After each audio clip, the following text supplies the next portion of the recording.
Nathan, what do you think the biggest myth is when it comes to people trying to get their health, their fitness back on track? Yeah, of course, Glenn. It's really consistent, and the one thing is it's a silver bullet.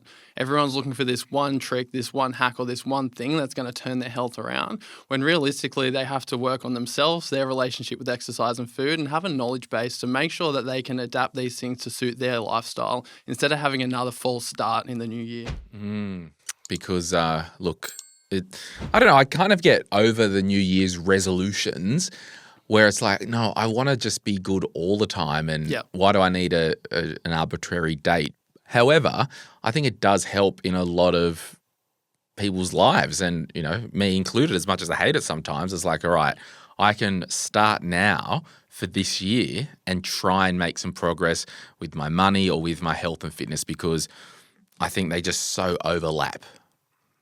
100%, I agree. Like there's a continuous overlap, and I think you'd know as well, there's this search for the next thing, and this new year, I think it allows people to put some old habits behind and then introduce some new ones. I think it's just navigating how to do that is where people get stuck. Yeah. I think what we both need to help the listeners with today is just to make sure that it isn't another false start, because we need to make sure that they can build belief with their wealth and their health that they can do it and actually have a plan that seems to suit them, their lifestyle and their goals, so they don't have another reset next January. Yeah, so we'll be talking about the body, the fitness and all that stuff, and you'll certainly be the expert on that side of the table with that. And I'll draw in some money parallels, because there is just so many parallels when it comes to our financial fitness and our physical fitness. My name is Glen James, and you are listening to Money, Money, Money. At the end of last year, we sat down and you were helping me with a few fitness things and habits and all that, and I had some problems going on, and you talked me through this pyramid, because we'll spend 5 minutes on a bit of the nutrition side, and then we'll go to maybe fitness and habits and whatnot. And I think before we press record, you said, well, what do you want listeners to have out of this episode? If you are a new listener, thanks for giving us a go. When I pick up a microphone, I want to do three things. I've got to do at least two of these three things. Yeah. One, provide some value. Two, some actual practical help. And three, I want to have fun. So if we can have a bit of fun along the way with our health and fitness or with our money, it's more palatable. Yeah. So I call it how it is with the money stuff. You call it how it is with the fitness stuff. But let's go to this pyramid first. Now, cool. I'm going to draw it out here while we're talking, just so I've got it in front of me. And then we'll put on the screen as well for those watching on YouTube so they can see it. And I'm sure you might have something similar in the downloadable document. Yep. So talk to us about this pyramid. Cool. The pyramid come about, Glenn, to make sure we can actually put things in place and have a hierarchy of importance of things. When it comes to, in particular with this pyramid, it's our nutrition. And it's very similar to finance, where people want the cryptocurrency that's going to go to the moon, or they want this quick fix. And what it is trying to skip the fundamental steps. And then it acts as a bit of like a Band-Aid, like a financial Band-Aid or a fitness Band-Aid. And what we want to do is make sure we have the base of our pyramid sorted, or at least working on it, so then we can build up off a strong foundation. And that's where the pyramid come about, because I seen the industry was so noisy and there was so many things, and people would get lost, and to no fault of their own, because someone can get results through something and then speak about that with a lot of conviction but with little understanding. And that's where the noise come from. And I think that's similar to finance, where you can have someone's brother that told them to get this coin and they get it and it goes to this point, and then they can speak about it with so much conviction, and the conviction leads others to make the same choice but not always have the same outcome, or not understand how they actually got the outcome. So therefore they're not educated, informed and empowered, they're dependent. They're dependent on something that they don't have any understanding on. And then what that does through the lens of the fitness industry and nutrition, when that no longer works, people become stuck because they don't actually understand.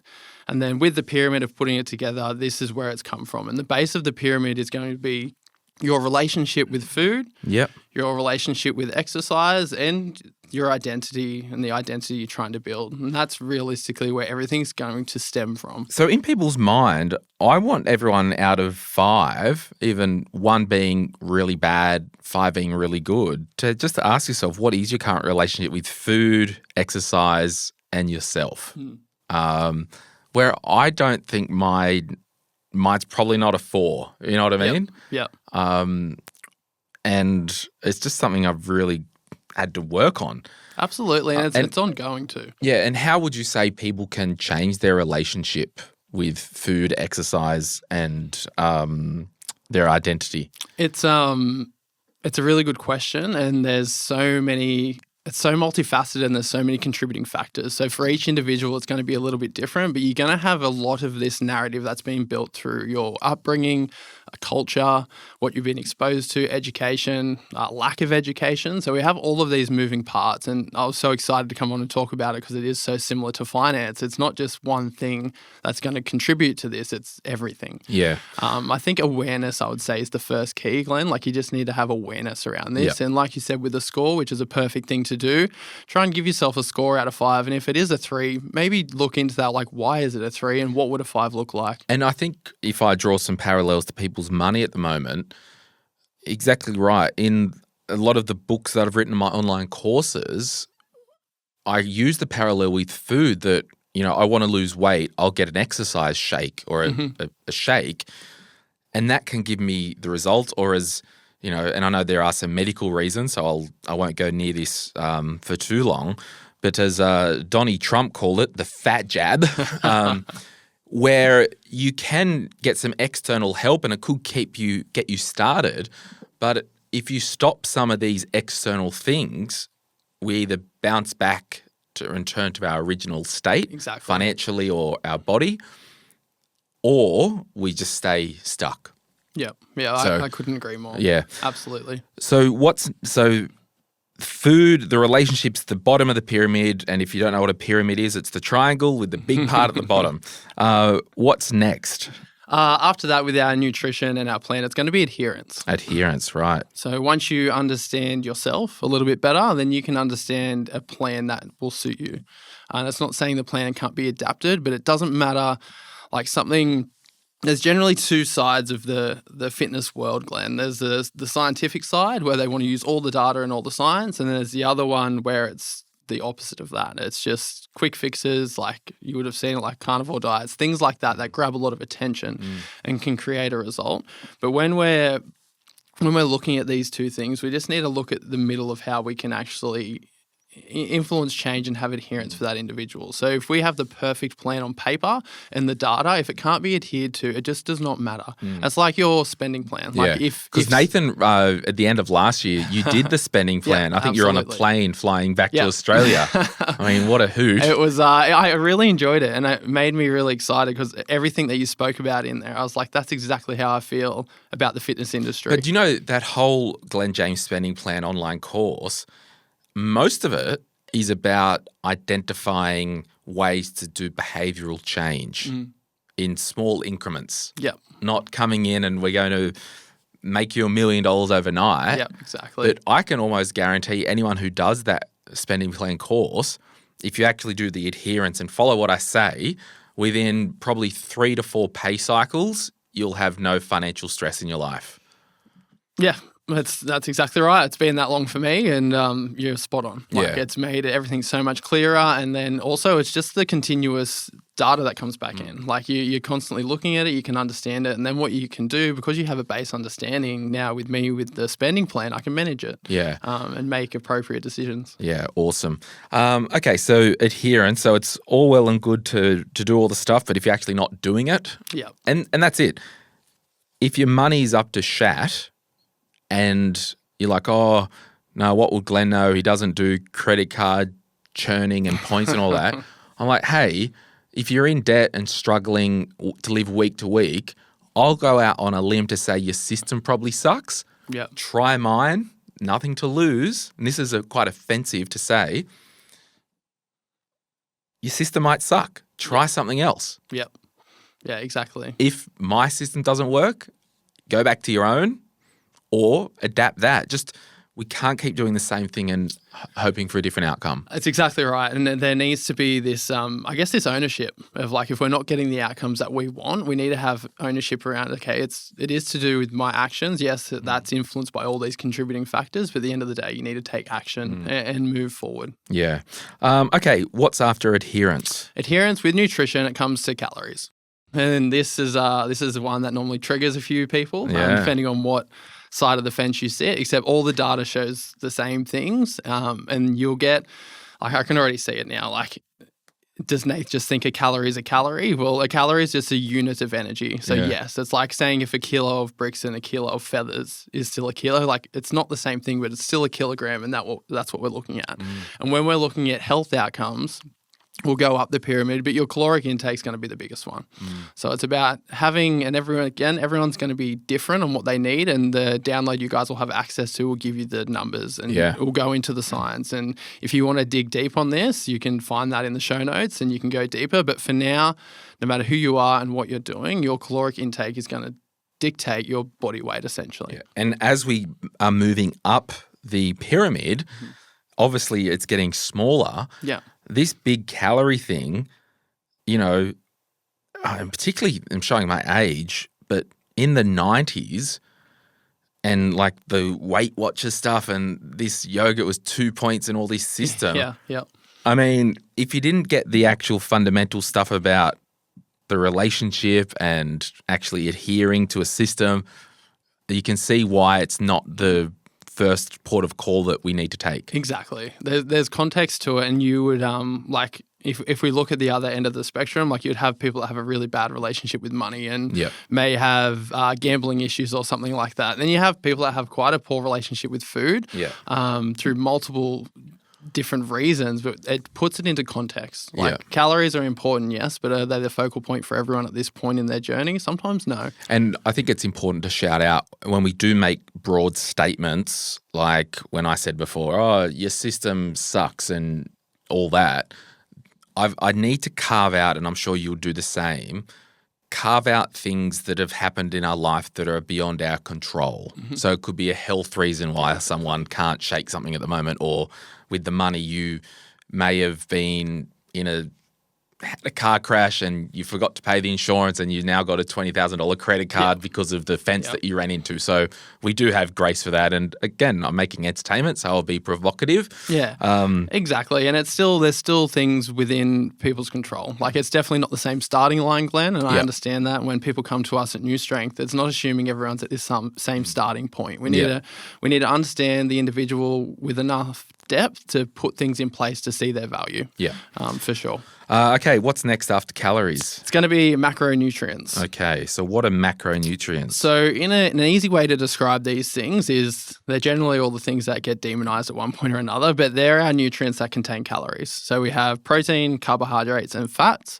Our alcohol and our fiber also contains calories, but we're not going to talk about them today. We'll just stick with the main three. So our protein, carbohydrates, and fats.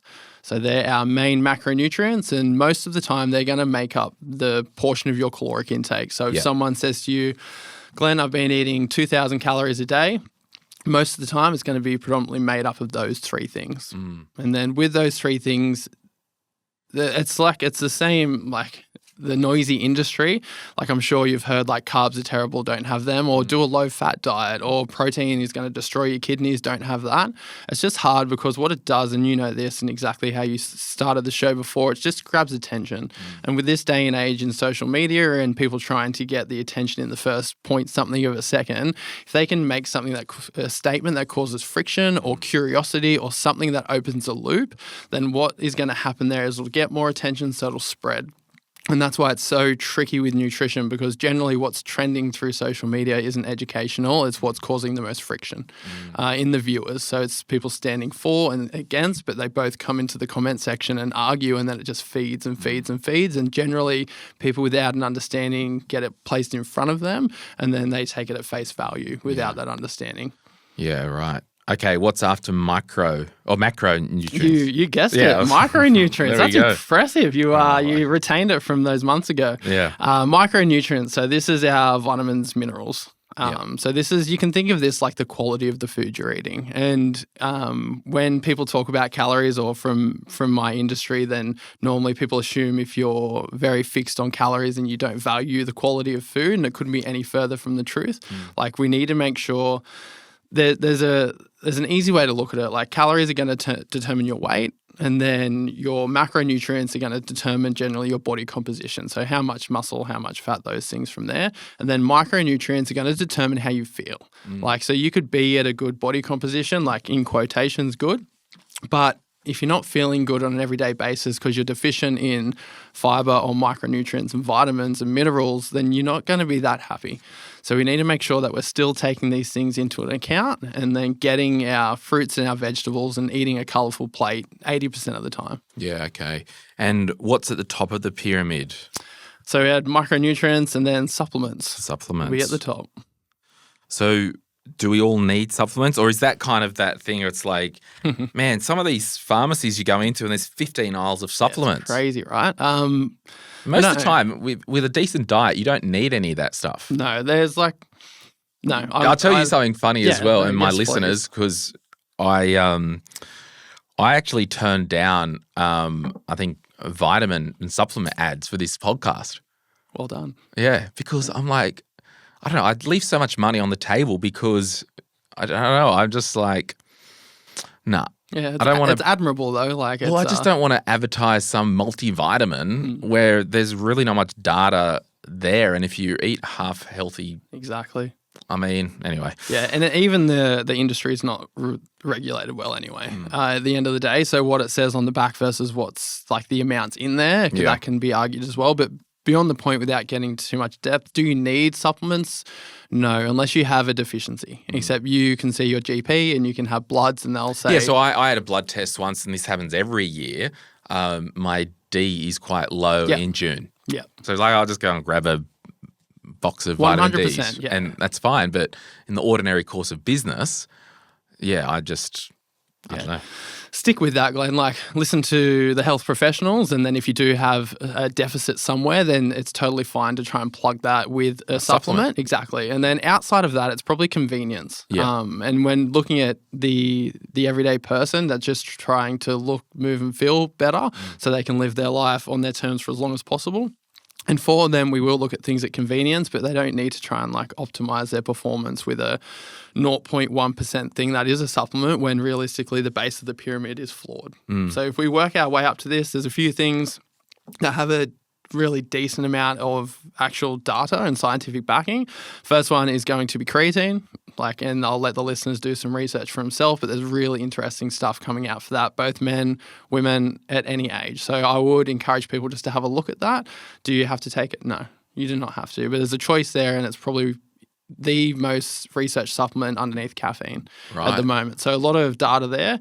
Other one to take on that, caffeine, which we all love a cup of coffee, and then sometimes that can be helpful. But I think when people are thinking about supplements, they're thinking about walking through, say, like a chemist or something like that and looking at all those things. But creatine, caffeine, and then for someone that's struggling, we'll touch on this as well, to get their protein intake in, you can look at having a protein shake. Yeah. And I would even argue that it's a food source, not necessarily a supplement, but it depends on who you talk to with that, except it just makes it convenient. Yeah. And it's the convenience that helps to hit the target in our base, our calories and our macros, and then that's how it feeds that. But a protein shake itself isn't special. And I think a lot of people might be like, Glenn, this is a money podcast. Why are you talking about this crap? I'm like, well, it's just like a PSA, right? I have there was 100%. I had a really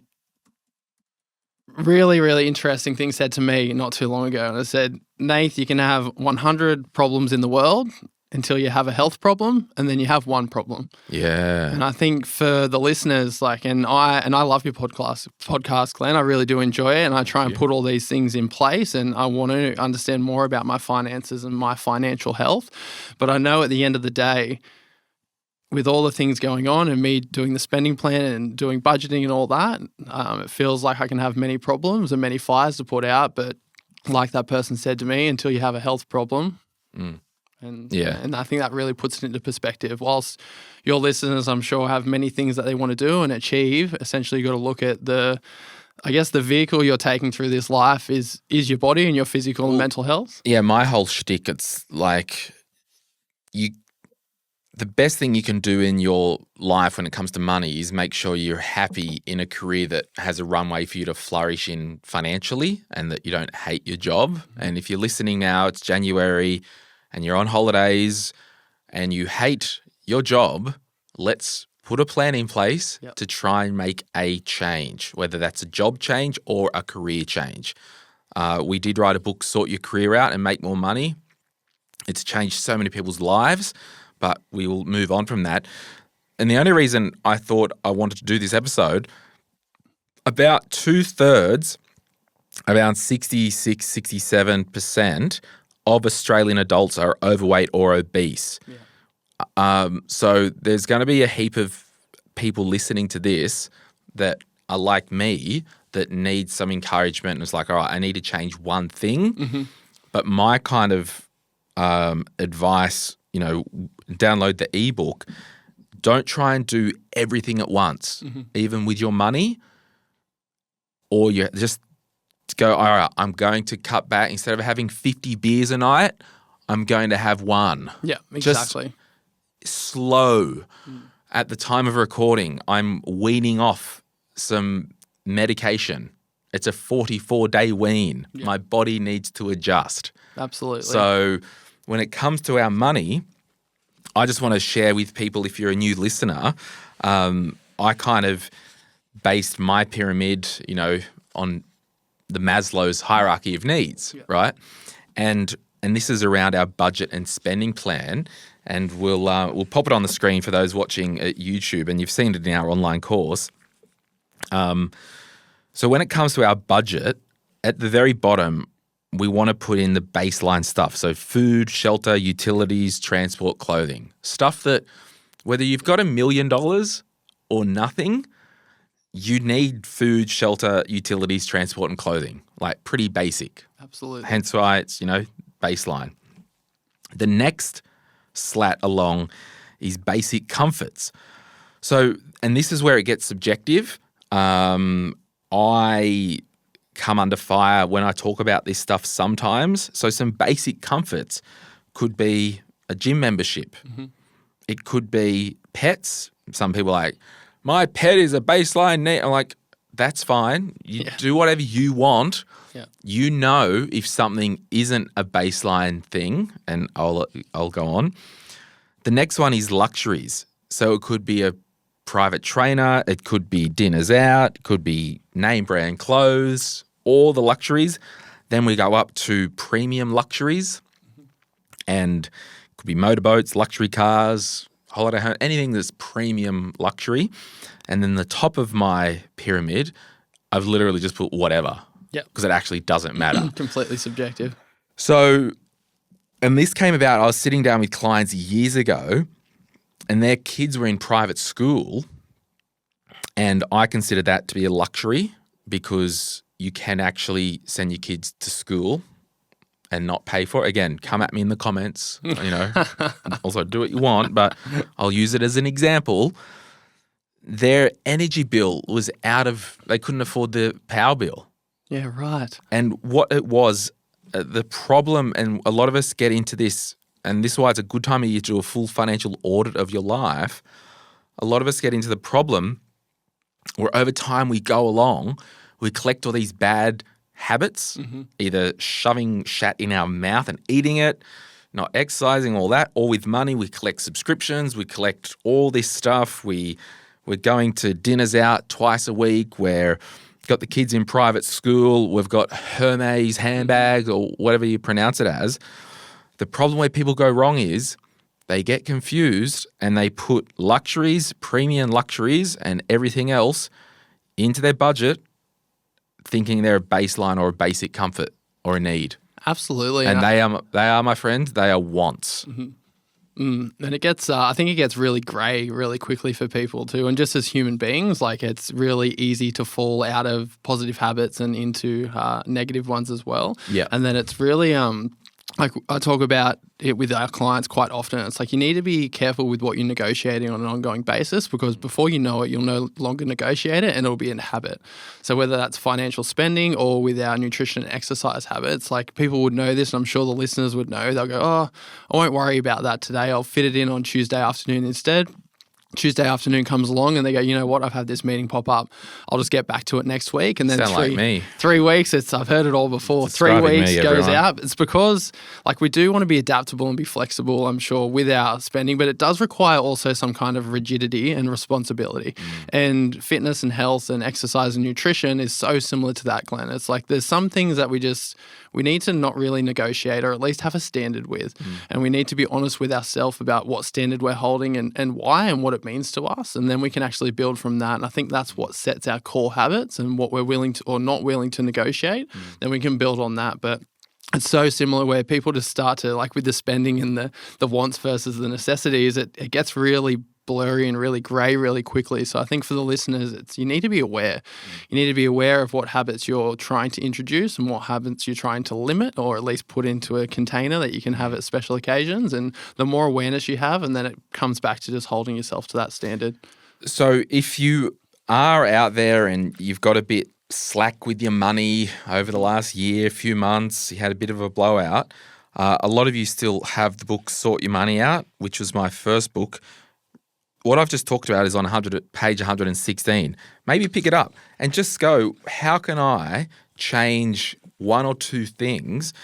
And I'll just add, we need to, this episode, we're not talking groundbreaking rocket surgery. No. But the power is people have clicked this, they're half an hour in, it's literal encouragement to like, what is something in your life that you are not comfortable with, that you are not happy with, that you know you need to change? Well, my friends, today's the day where you make that change. Absolutely. And a simple practical tip, and I do this with my food, not well, but with my money, actually also not well. We need to somehow remove impulses from our life. Absolutely. Now, the Glen James spending plan, we have our money separate from all our other money. And then if I'm at the shops and I see something for $200 that I didn't wake up that morning for, it's likely an impulse. Absolutely. I'm sick of going down here to Bunnings, walking to the cash register. I dropped in, and I've done this several times because I snap out of it. Walk in to get one thing, end up getting a basket and walking out with all this stuff that I needed. Yeah. I'm like, I don't need 5 pot plants and a 50-pack of batteries. Yeah. And I just go, no, I'm going to put it all back. Yeah. So I think it is that we need to, in this climate of spending and even convenience with food, Absolutely. we need to stay very, very alert. Yeah. And my question to people financially, you're likely not doing as well financially because you are not actively thinking, but secondly, you don't have a financial goal that you're working towards that you want enough. So next time when you're at the freaking shop 100%. and you've got a $150 pair of something or whatever, you need to ask yourself, spending this $150, will that bring me closer to my goal or set me further apart? And if the answer's further apart, don't buy it and move that $150 into that goal savings account. Yeah, absolutely, Glenn. Like, I feel like that's perfect and really symbolizes the same thing with people's nutrition, health, and wellness. It's the Do you have same, some lazy same approach. hacks to keep engaged? 100%. I think really what you said before, it's like if you're doing these things and these impulses, maybe you just don't have a goal or maybe you're not aware of that goal. And when I talk to clients that come in at New Strength, it's generally we're moving away from something and that's normally a pain point. So it could be that I used to weigh this much, or I know I feel really sluggish, unmotivated, and somewhat depressed when I'm in this state. And I want to move away from whatever that pain point is. For one of our clients is his son asked him why he isn't as fit and energetic as he used to be. And that was a really big one. Daddy's for a him fatty now. Yeah, and then he's absolutely crushing it now. Yeah. But it's that pain point we're moving away from. But then we also need something we're moving towards. Yeah. And it's like, what are we moving towards? And generally it's a harder question to answer if we look far enough along, but it could be Nath wants to be a happy, healthy old man that plays with his grandkids. And then I can put these choices and decisions I make into context, and then it helps make that. But as far as the easy hacks and trying to do those things, there is things that you can do. Like, and it sounds really basic and simple, but when you're at the shopping center, like, stick majority to the outside of the aisles. Like, if you look at your Woolworths or Coles or even Aldi, you look at it, most of the fresh produce is going to be on the outside. Like, you don't need a specific shopping Aldi list. will kill you anyhow on the inside because you'll end up walking out with a ski mask and some friggin' shovel. Yeah, I think that's the second garden aisle tools. from the end. So make sure you're spending aware as well. Yeah. But if you can stay out there, like, most of your trolley is going to end up with really good quality food that's going to be advantageous to the goals that you're trying to set. And then outside of that, like, it's used a lot, but just a simple step count. Like, and for those people that can step, if you can't, try and do some kind of activity that you can. But it's really basic. It doesn't have to be 10,000 steps. I try and aim for an average around 8. But if I'm not hitting that, then I probably just need to look at the lifestyle that I'm living and how that's not conducive to this goal that I want to get to, or what I'm moving away from as well. And it doesn't have to be more complex than that. Hey, it's Glenn here. Thank you so much for watching today's video. You made it to the end. Can I ask a favor? Can you hit that like button and maybe hit subscribe if you want to get notified when we release further videos just like this one, whether you watch the Money, Money, Money podcast or Retire Right. And remember, if you want to learn more about investing, I've got an investing book, The Quick Start Guide to Investing, and there's a link in the description to get your hands on a copy. Thank you so much. Bye.